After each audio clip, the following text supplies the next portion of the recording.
ফাল্গুনদি, এই যে বিএলওদের বিরুদ্ধে আপনাদের একাধিক জায়গায় অভিযোগ, আমি শুনছিলাম সোনারপুর, বারুইপুর এই চত্বরে ভুরি ভুরি অভিযোগ আসছে, এই অভিযোগের ভিত্তি কতটা এবং এই যে নির্বাচন কমিশনের এই সিদ্ধান্ত, এই সিদ্ধান্তে আপনারা এর আগে বারবার করে আপনাদের দলের নেতা বলেছেন, উল্লেখ করে সংখ্যা যে 52 জনের বিরুদ্ধে কিন্তু এফআইআর হয়েছে বিহারে, কাজেই কাউকে ছেড়ে কথা বলা হবে না। একদিকে বিএলওদেরকে রাজনৈতিকভাবে খানিকটা সন্ত্রস্ত করে রাখা হচ্ছে, আর অন্যদিকে নির্বাচন কমিশনের এই নির্দেশিকা, মানে আমি জানতে চাইছি যে এরপরে কি বিএলওরা সঠিকভাবে কাজ করবেন, মানে আপনাদের দাবি মতো? দাবি আমাদের নয়, ইলেকশন কমিশনারের আন্ডারে বিএলওরা কাজ করছে, তাদের সঠিকভাবে কাজ করাটা মানুষের দাবি।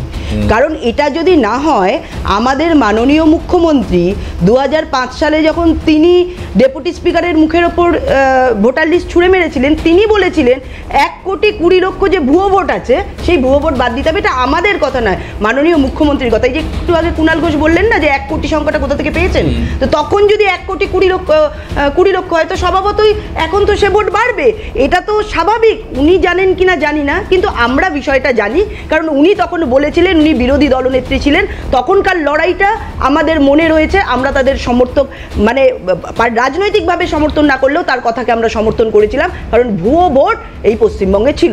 তো স্বভাবতই তখন যদি 1,20,00,000 থাকে তো এখন বাড়বে, এটা তো কুণাল ঘোষ হিসাব করে পাননি কেন সেটা আমি জানি না। এটা প্রথমত। দ্বিতীয়ত হচ্ছে, দেখুন যে দুজনের নাম তখন বলা হয়েছে, দুজনই এআরও ছিলেন ডাটা এন্ট্রি করার, যারা ডাটা এন্ট্রি করতেন। তো স্বভাবতই দেখুন, এই যে আজকে ইলেকশন কমিশনার, ইনারা কোনো পার্টির লোক নয়। আমরা বারবার নয়, একাধিক রাজনৈতিক দল বারবার করে আমরা অভিযোগ করেছি যে আমাদের পশ্চিমবঙ্গে ভুয়ো ভোট আছে, এবং বর্তমান এই ভুয়ো ভোট যে আছে সেটা যখনই এই এসআইআর হচ্ছে সেই তথ্য কিন্তু আস্তে আস্তে সামনে আসছে। এবং এর আগেও আমরা দেখেছি যে ওই বিভিন্ন জায়গায় যে আমাদের মালদার যে খাতুন, আমি এই মুহূর্তে নামটা আমার মনে পড়ছে না, নিউটন দাস, তো স্বভাবতই এরা যে এখানকার ভোটার ছিল না, যে যিনি এখানকার প্রধান ছিলেন, বা নিউটন দাস যিনি বাংলাদেশেরও ভোটার ছিলেন, এখানকারও ভোটার ছিলেন, এবং একাধিকবার যে বিভিন্নভাবে, এবং এই তৃণমূল বারবার বলেছিলেন যারা বিভিন্ন জায়গা থেকে আসছেন আপনারা যান, আপনাদের নাম তুলে দেওয়া হবে, এটা আমরা প্রকাশ্যে দেখেছি।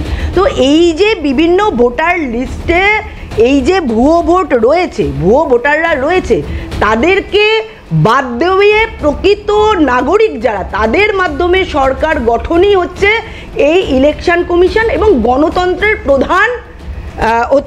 প্রধান এবং প্রথম লক্ষ্য। তো বিষয় হচ্ছে, দেখুন আমরা এই গুলশান কলোনি, একটু আগে আপনি যেটা বললেন, এখানে প্রায় 2 লক্ষ লোক বাস করেন, সেখানে ভোটার সংখ্যা কত আছে? 20,000-এর মতো আনুমানিক। তাহলে বাকি যে 1,80,000 এরা কারা?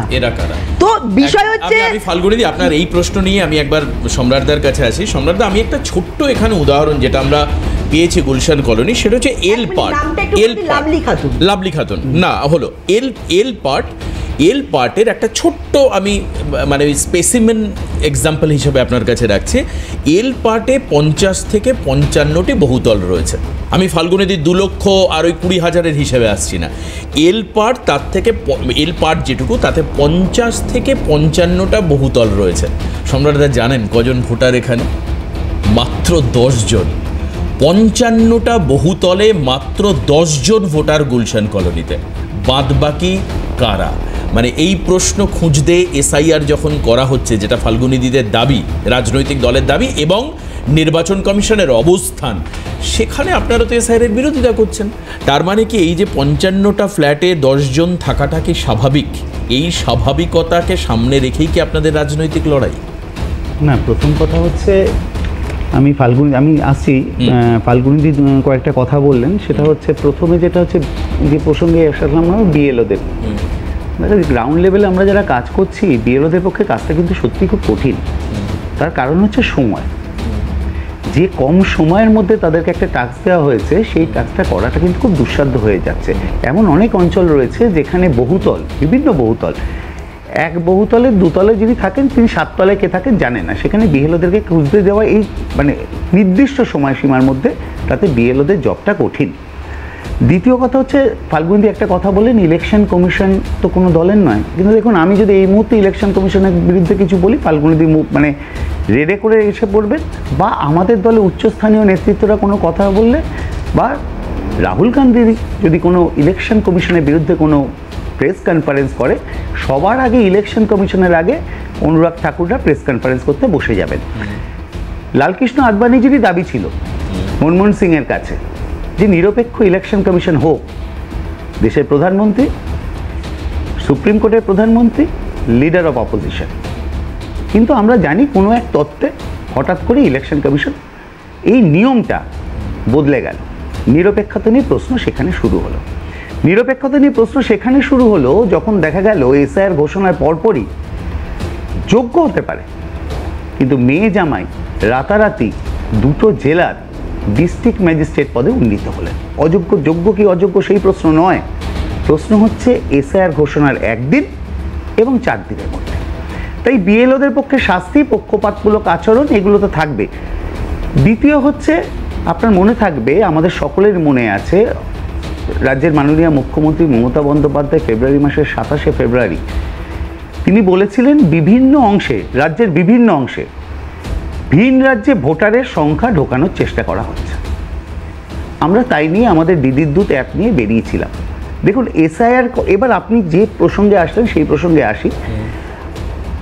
একজনও বৈধ ভোটারের নাম বাদ দেওয়া যাবে না, এটা আমাদের দাবি। এর জন্য আমরা রাস্তায় আছি, এর জন্য দরকার হলে দিল্লিতে আন্দোলন হবে, আদালতের দরজাতেও আমরা পৌঁছাবো। আপনারা ঠিক এই দাবিটা সম্রাটদা কেন করছেন? মানে এসআইআর এর মানে আপনাদের কি তাহলে নির্বাচন কমিশনের উপর কোনো ভরসা নেই? একদম নেই, কারণ এসআইআরটাই অসাংবিধানিকভাবে লাগু করা হয়েছে। আমি ব্যাখ্যায় আসি। তার কারণ বলছেন যে 324 ধারার 6 নম্বর, না আমিও বলছি ভায়োলেশন অফ আর্টিকেল 14, 16, 19, 325, 326 ইতিমধ্যেই সেটা নিয়ে সুপ্রিম কোর্টে মামলা চলছে, আগামী দিনে রায় বেরোবে। আমি আপনাদের বলছি, representation of people act 1950, registration of electoral rules 1960, সেখানে কি বলা আছে, কোট আনকোট আমি বলি, revision should be carried out based on the latest roll only. 2002 সালে এসআইআর হয়নি, কিন্তু এসএসআর বা আইআর হয়েছিল। কিসের উপর বেস করে হয়েছিল? 2002 সালের 5ই জানুয়ারি যে খসড়া ভোটার তালিকা তৈরি হয়েছিল তার উপর বেস করে হয়েছিল। তাহলে 2025-এ এসে সেটা নয় কেন? দ্বিতীয় প্রশ্ন, যে 2008-9 আমরা জানি ডিলিমিটেশন হয়েছিল, সেই ডিলিমিটেশনের ফলে অনেক বিধানসভা ক্ষেত্র বদলে গেছে, ভেঙে গেছে, অনেক বুথের অস্তিত্ব নেই। সেই ক্ষেত্রে সেইটাকে মান্যতা দেওয়া হয়নি কেন? তৃতীয় প্রশ্ন, 2019 সালের 10ই জুলাই রাজ্যের নির্বাচন কমিশনার আমাদের পার্লামেন্টে হলফনামা দিয়ে জানিয়েছিল একজন অবৈধ ভোটার আমাদের ভোটার লিস্টে নেই। তাহলে সেটাকে মান্যতা দেওয়া হচ্ছে না কেন? এসআইআর যদি সত্যিই গুরুত্বপূর্ণ এবং প্রয়োজন হতো, এবং সেটা ওনারা মানে বিজেপি বা নির্বাচন কমিশন ব্যাখ্যা দিয়ে বলতে চেষ্টা করছেন যে এখানে এনআরসি কোনো প্রয়োজন নেই, কিন্তু যে নথিগুলো চাওয়া হচ্ছে সেগুলো কিন্তু এনআরসি রিলেটেড।